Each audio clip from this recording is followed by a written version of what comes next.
The Buffalo Bills have dominated the AFC East for the last few years, and based where we sit right now, it looks like it will be another year for Bills supremacy. Guys, we're heading into 2025. Is this the Bills' division to lose? Yes. Jay, I already know where Jay's at. This is the Bills' season to lose. These guys are my Super Bowl favorites. I think they win it all. They don't have a weakness on their football team. They upgraded necessary areas of their team. They strengthened their defensive line. Their defensive line depth is sick right now. They have good linebackers. Milano can run. Their corners are good. Their defense will be better. If they can get stops, which they will this year, with one of the best defensive minds in football running their defense offensively, man, they are awesome. I know everybody wanted to draft a big X receiver, something like that, but they still have good enough receivers. They have 3 really good backs. They have the best quarterback, one of the best quarterbacks in football, and and a very good offensive line. And they just drafted another tight end that can go out there and play. They can go big tight end. They can go 3 tight end sets. They can go 2 tight end sets. These guys are awesome. They got. I think they're the team to beat. Now, when we talk about chemistry, AQ, and we talk about a team, the Bills didn't make any splash signings this year. They signed Joey Bosa. That's a little bit of a splash on the back end of the career. Ty Johnson, Joshua Palmer. But they extended a lot of guys on the team. How much do you play into just keeping the chemistry of a team that's had success and keeping that culture? I'm a big fan of that. You look at the good teams over the history of this league, and that's what they do. They build from within, and they keep the guys that are locker room guys, and Josh Allen obviously being the star of that group. You start with him, and then you start building off of that. You know exactly what you have with him. I've learned my lesson betting against him. Obviously, last year, I've learned my lesson. Their offensive line obviously got very, very good, very, very quickly too, which helps them. They got 2 solid tight ends. They got good back that was not expecting that either for him to turn into an absolute superstar. So it doesn't matter who Josh Allen has, I've learned. As long as he has a good offensive line and he has somebody to throw to, they're going to be damn good.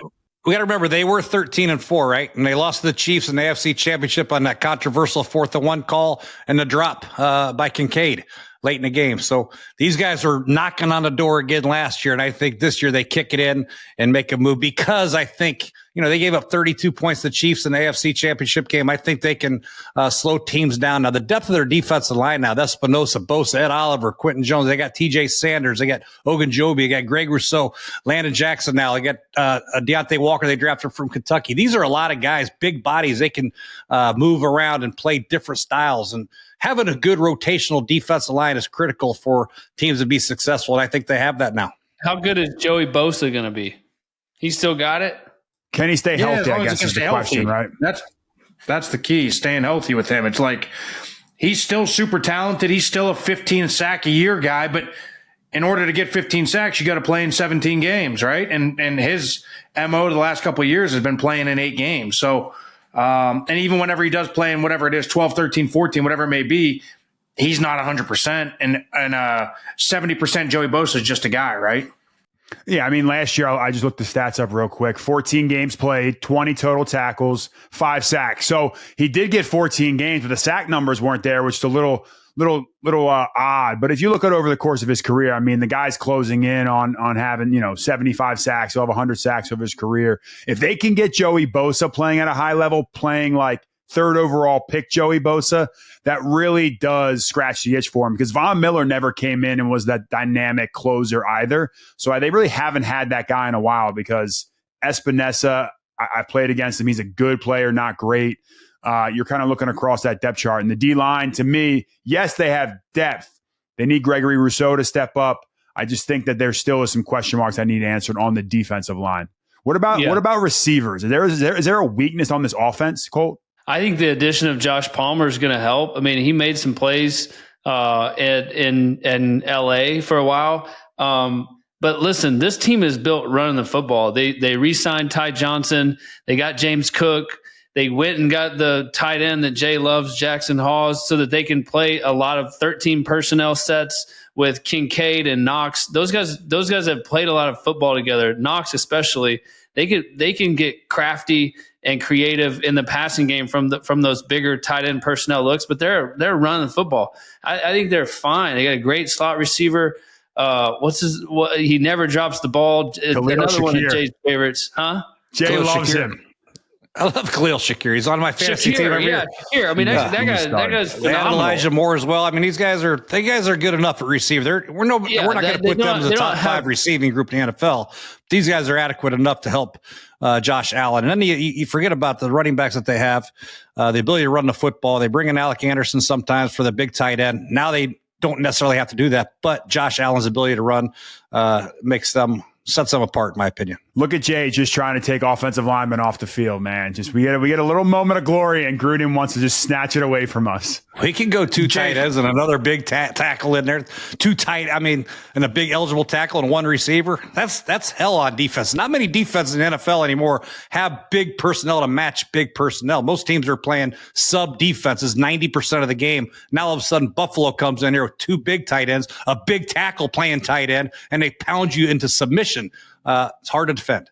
Yeah, and Josh Allen can still run the football too. You got to defend his legs just as much as you do his arms. And with Josh Allen, pulling the trigger, like they just need a defense that's going to stop people. They're going to score points. They can control the clock. They can do a lot of things on offense.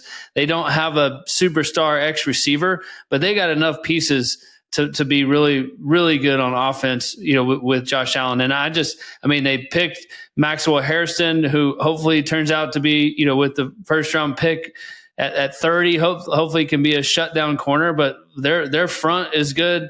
Their secondary got better. They would be top 3 or 4 teams for me to win a Super Bowl next year easily. I am a little surprised they did not upgrade the secondary safety-wise. Rapp and Hamlin, I think, are decent players. I think they need another big-time safety there. With all the things that Sean McDermott likes to do defensively, the quarters and the blitzes, I think they need a better safety that can cover a little bit more, a little bigger safety that can run. Isn't Justin Simmons sitting out there right now? Yeah, that'd be a good one to get, I guess. But he's more of a free safety cover guy, Yeah, I was going to say, I know he was he hasn't come from that system, so I don't know how well he would fit in there. One more question I have for you. James Cook has been outspoken about wanting $20 million a year. If you're the Buffalo Bills, how do you feel about cutting that check to James Cook right now? Q. Tough. It's tough. Obviously Saquon has proven that the running back resurgence of value is on the rise, but $20 million for a running back is tough because you can get a guy in the 2nd or 3rd round and get pretty damn good value when you have that good of an offensive line. You got the tight ends. You got the ability to run the football the way that they're able to run the football and just lean on guys and wear teams down the way that they've proven to be able to do so with the group that they have up front. And so I think it's tough to write that check. If it comes down to $20 million or let him walk, you let him walk. Yeah, and they have 2 backs. Ray Davis and Ty Johnson are 2 pretty good backs. And there's always going to be a couple cap casualties or good backs that are going to be on the street here in about a month or 2 that they can get as well. Not to say James Cook doesn't deserve it. He's a great player, but I think they have other positions they have to pay and make sure they keep on their roster. They've done a good job of keeping their core nucleus together.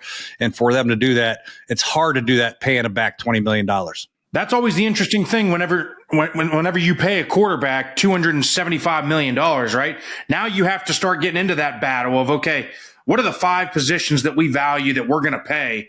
And then the rest of it, we have to kind of just fit pieces in with different price tags. And that's the interesting thing. That's why the Niners had their window with Purdy on the low-level thing. Jalen Hurts, whenever he had his low contract, right?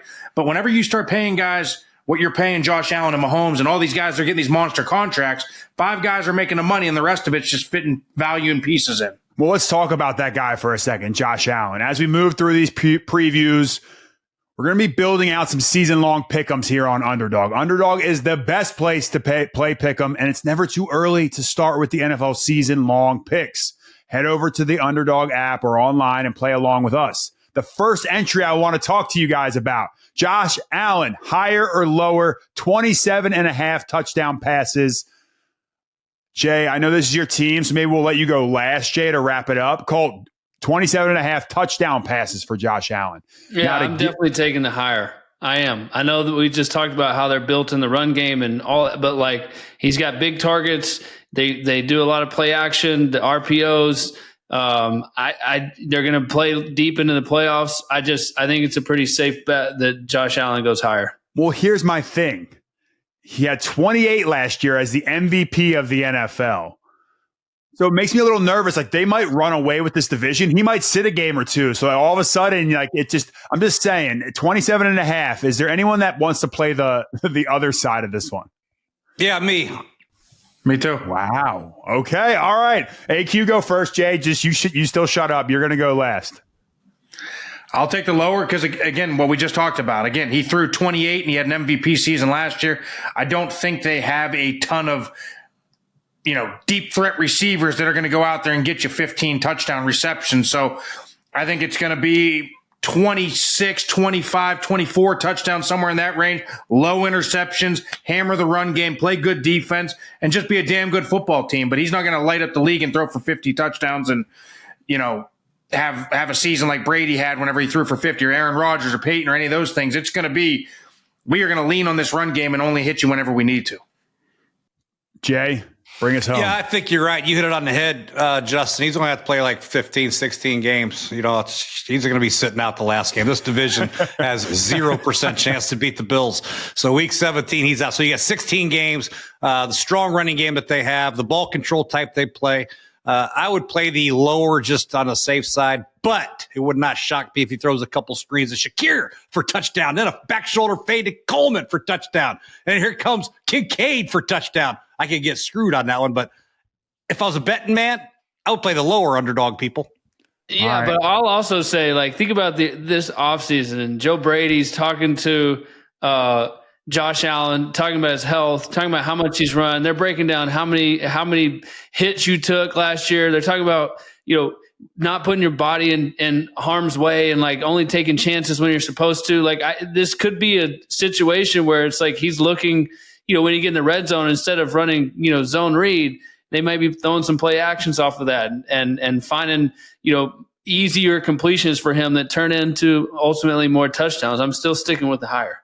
I'm 100% with you, Colt. I feel like the goal for them is to win a Super Bowl, and you only want to use Josh Allen's legs when you get to the playoffs, the must-have it games. I know it's not easy. It's not as easy said than done as that.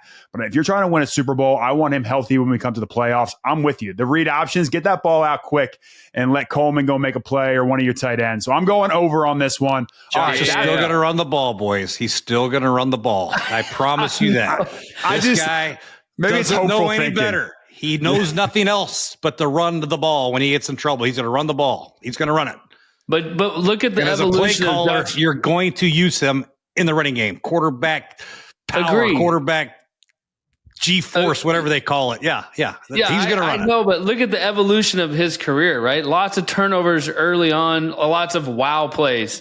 And then you see over the last 2 years, his touchdown to interception ratio getting farther and farther apart. Right. I just think that a lot of their focus on Josh Allen this offseason is going to be looking at how many times did you risk and put your body at injury? How many hits did you take that you shouldn't have taken? How many checkdowns could you have thrown that would have turned into first downs and maybe touchdowns that we passed up because we wanted to be Superman and make a big play? Right. He's getting better and better and better the older he gets. And I just think he may be, leaning on this run game over and over and over and finding easier completions and that could ultimately result in more touchdowns. I'm still taking the higher. Spice up your sports viewing experience with the Underdog app. Underdog is the best place to play. Pick 'em on all of your favorite sports. Just choose higher or lower on your favorite players' stats, and you can join the millions of fans who have won billions of dollars on Underdog. What are you waiting for? Sign up now using promo code POCKET. That's POCKET, and you can get up to $1,000 in bonus credits. Download the Underdog app or visit UnderdogFantasy.com to get started today.